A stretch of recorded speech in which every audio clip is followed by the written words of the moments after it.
primary 6 pupil from ACS Junior tests positive for COVID-19 as Singapore records 27 new infections today. Another day and another cancellation. The Shangri-La Dialogue will not be taking place next month. And SIA says it will be ready when travel returns, but it doesn't expect a smooth journey. Welcome to The Big Story, coming to you live from the Straits Times newsroom. I'm Olivia Quay. I'm Haryanto Diman. You can subscribe to the Straits Times channel so you never miss a single episode. 27 new COVID-19 cases in the community were reported today. 21 were linked to previous patients, with 15 detected when they were already in quarantine. The remaining 6 local cases are currently unlinked. 14 imported cases were also confirmed today, including 10 returning Singaporeans or PRs. Now, more details will be released tonight. A primary 6 pupil from ACS Junior has tested positive. He's a close contact of a confirmed case outside of the school, but it's not yet clear if he's included in today's case numbers. The Straits Times has learned that the boy's classmates will be quarantined as they have been in close contact with him. Their parents have been contacted by the Health Ministry. Moving on, visitors are not allowed to enter a ward in Alexandra Hospital until further notice. This while contact tracing and swabbing of close contacts are being done after an employee tested positive for COVID-19. The 24-year-old Singaporean woman was among the 4 unlinked cases reported yesterday. In a Facebook post this morning, the hospital said the employee provided basic nursing care in the affected ward, and she had adhered to PPE guidelines when performing her duties, like wearing an N95 mask. The hospital also said the areas where she had been in were disinfected. The rest of the wards, as well as clinics and services, though, will continue for now. Suntec City has joined other premises that have opened spaces to allow frontline workers to rest and have their meals. So people like food delivery riders and safe distancing ambassadors can now dine in at the Food Republic and Big Appetite food courts in Suntec. The mall also said it will be extending the grace period for parking to support delivery drivers and riders. Several community centres and clubs in places like Bradle Heights, Kampong Kembangan and Woodlands also set aside designated eating areas for these essential workers. MPs of these districts posted about these spaces on Facebook while paying tribute to the contributions of frontline workers. Separately, 8 British nationals who broke COVID-19 rules have been permanently banned from working in Singapore. According to the Manpower Ministry, their work passes had been cancelled by their former employers earlier. The 8 pleaded guilty today and were each fined $3,000. They were among a group of 10 who'd gathered illegally on a yacht off Lazarus Island. Now, this happened on December 26th last year, when social gatherings were limited to 5 people. Another high-profile event has been cancelled due in part to Singapore's rising local COVID-19 cases. The organisers of this year's Shangri-La Dialogue saying that it's with regret and sadness that the event will not go ahead next month. It comes just days after the World Economic Forum cancelled its special meeting, which would have taken place here in August. Despite having gone through its toughest year ever, Singapore Airlines CEO Goh Chun Pong said the cash and resources the national carrier had access to would ensure it remains flexible and nimble enough to compete when normality returns. His reassurance comes a day after SIA reported a record $4.3 billion loss, with passenger traffic plunging 98% during the first quarter of this year. Meanwhile, its full-year revenue fell 76%. The Straits Times' Associate Editor Van Srinivasan is here to discuss these developments. Welcome, Van. Huge losses, but not entirely surprising. What is the outlook for SIA this year? It will raise another $6.2 billion through another tranche of its mandatory convertible bonds. Will that help to cushion further blows? SIA at present, as we go in, has got access to almost $16 billion of funds. Not too many airlines can say that, okay? We don't know when this crisis will be over. We don't know when borders will open up. We don't know when passengers will come back. So having this kind of cash to maintain its fleet, continue upgrading, preparing, remaining nimble is important. So I think the outlook for SIA, given where it's coming from, juxtaposed against the situation we find ourselves in, is good. Well, Van, we understand you attended the SIA press conference earlier today. What were the main things that were brought up? One thing important for airlines is this thing called cash burn. SIA has been burning an average of about 350 million Singapore dollars a month, most of last year during the worst of the COVID. This has gradually improved to about 250 million a month as of early this year. Now, as we speak, it is 150 to 100 million Singapore a month. So the cash burn has come down. Meanwhile, the amount of cash they have been accumulating through convertible bonds, access to credit lines and things like that has improved. So this was something that a lot of analysts and several media people also wanted to know. Then, of course, there were questions about, travel bubbles and how the closure of the Hong Kong-Singapore, or rather delay of the Singapore-Hong Kong travel bubble impacted it. So Mr. Goh Chun Pong addressed all these questions. I think he did it pretty well. He also spoke about the transformation plans that continue. For example, SIA and Silk Air is being merged. So it'll become a two-brand entity with Scoot as the low-cost carrier. And then it's growing its India operations and stuff like that. So these were all issues discussed this morning.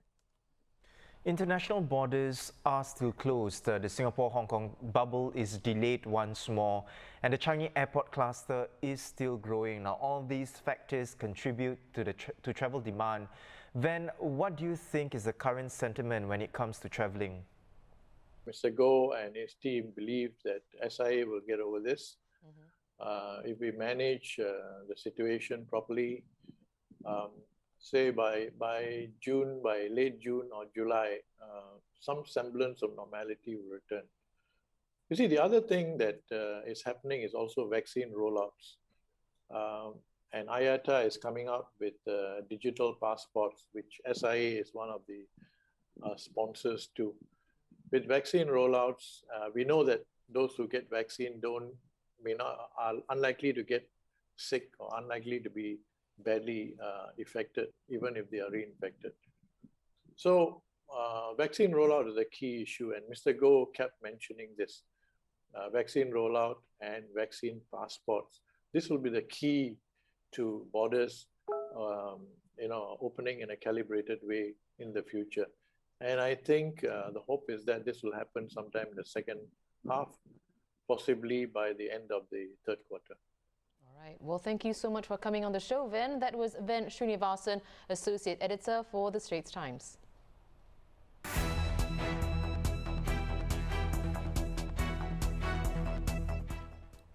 In other local headlines, local charity the Ramatan Lil Alamin Foundation will start an online fundraiser from Saturday to help Palestinians in Gaza. And you have until May 30th to make your donations, which will be channeled through a United Nations agency on the ground. The funds will go to health, relief and social services for communities affected.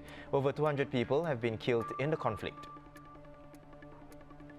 Facebook, Twitter and Singapore Press Holdings have complied with a POFMA directive and put up notices on their platforms for their users in Singapore. This after the Health Ministry invoked Singapore's fake news law in response to a statement circulating on Facebook, Twitter and the Hardware Zone forum claiming that there's a new COVID-19 variant which originated here.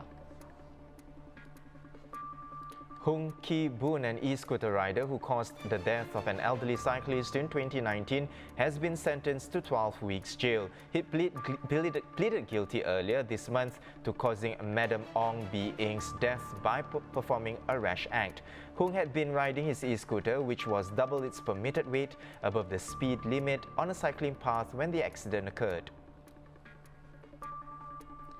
Primary 1 registration for next year will open on June 30th and be online for a second straight year. This year's exercise will not be affected by the ongoing review of the P1 registration framework to see how it can increase the number of places set aside under Phase 2C, which is based on home-to-school distance.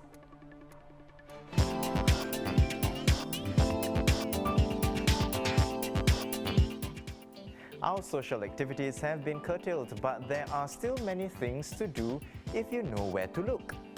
From this week, Life Picks will be all about things you can enjoy without leaving your house. And first up, senior culture correspondent Ong Sofen is here to share about The Commission. It's a stage production by Singapore's 3 leading theatre companies, which you can watch online via Cystic Live. Sofen, welcome back to the show. The Commission is the stage version of a previous short film, also by Pandemonium, Singapore Repertory Theatre and Wild Rise. What are the main differences between the two versions, and is one better than the other? Well, I wouldn't say that one is better than the other. They're different because the pitch was a short film which the 3 companies did when they came out of circuit breaker last year. And it was very fun, and they've reunited for the stage production for Singapore International Festival of Arts this year. But unfortunately, because of COVID, the stage production is now being put online as well. But I think that because of last year's experience, the SIFA was actually postponed because of COVID last year. So they pivoted quite quickly to online. And the original plan was also to have it online anyway. Now, the major differences between the short film and this is, of course, this one is a live stage production. So it's much longer, and actually I think that it's actually much more moving than the short film. The short film is very, very funny. This one is funny, but it also has personal stories from the 3 leading company artistic directors. So you get an insight into what propels these theatre veterans to pursue acting, to pursue a career in the theatre when it doesn't make money. And it's actually quite difficult for people to do this full-time as a career. And these 3 have been doing it for at least 20 years each. Okay, so as you mentioned, you can watch the play online, but by moving it online so often, does it kill the magic of a live theatre performance? I think that moving things online will always kill the live experience, but I think that because of the context and what is happening right now, at least you do get to see the production rather than nothing at all. So it's a compromise, but it's a compromise that I can live with as a person who loves theatre and loves to watch theatre. Well, thanks very much, Sofen. It sounds like a wonderful, very funny production. You'll be able to watch it on Cystic Live or SIFA On Demand from June 5th to the 12th. Food editor Tan Sheryin is here to recommend Sin Cuisine, a roast meat stall in Ang Mo Kio. Now, of course, you can only tapao from this place now. Shui, what did you order, and did it meet your expectations? Okay, so I had heard that this place has got really good char siu. A friend of mine told me about it. So I went there and I was queuing up to order my food, and I saw these like strips of char siu hanging, and occasionally there'll be like a little sweet glaze that kind of drops onto the metal tray below, and it was so mesmerizing. So obviously I had to do the char siu. And I also, for good measure, ordered the roast pork. And then, so I had my food. I got my food, and I went to the table to eat it. And oh my goodness, the roast pork is so good. The skin is super airy. It's like really just crunching into like air. It was so good. And you know, sometimes with roast pork, right, the meat part of it is not very tasty, but this one was really well marinated, and it wasn't dry, so it was really juicy and good. And although I had gone there originally for the char siu, it was actually the roast pork that I preferred. Right, well, certain types of food are best eaten there and then. That's not an option right now, of course, but Cher, would you say, Sin Cuisine's meats can weather and survive the trip home? Okay, well, I would say that the char siu and the chicken have a better chance of surviving. The roast pork is just a little bit trickier, because if the meat kind of is in a styrofoam container, then it gets a bit soft as you're trying to get home. So what I would suggest is, if you really want to have that, by all means order it, and then have them pack it in a separate styrofoam box, or or a takeout box. Right? I think they use styrofoam there, and then have them punch holes in the top of the box, so that the steam can escape, and then you will still have a crispy roast pork when you get home. Well, thanks for always working up our appetite there, Cher. You can check out Sin Cuisine at Block 531 at Ang Mo Kio Avenue 10. The Singapore Mental Health Film Festival returns on Saturday with films and talks centered on building constructive conversations about mental health, and really important, especially these days. Absolutely. Well, 5 films are available online on the film festival's website, and here to tell us more is film correspondent John Louis. So John, out of these 5 films online, what are your top picks, and can you share more on each one of them? Yeah. The 5 films all have to do with advancing, like you said, advancing the conversation on mental health. They're fairly good picks. I've only seen one of them. The rest are either new or never been released in Singapore before. I missed them somehow. But they look fairly good. And they all deal each with topics such as dementia, childhood trauma, sexual abuse, mental health in the workplace, suicide, and also navigating change, which is something I think we're all feeling right now. Well, thanks so much, John. The Singapore Mental Health Film Festival runs from Saturday, May 22nd to the 30th. 5 films will be exclusively online on this website.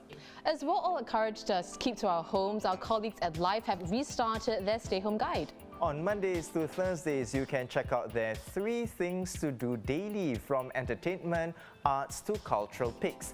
And that can all be done online. Yep. Well, for more news and videos, visit straitstimes.com and subscribe to our YouTube channel by hitting the red button below. Once again, I'm Haryanto Diman with Olivia Quay. Join us tomorrow for more stories on A Big Story.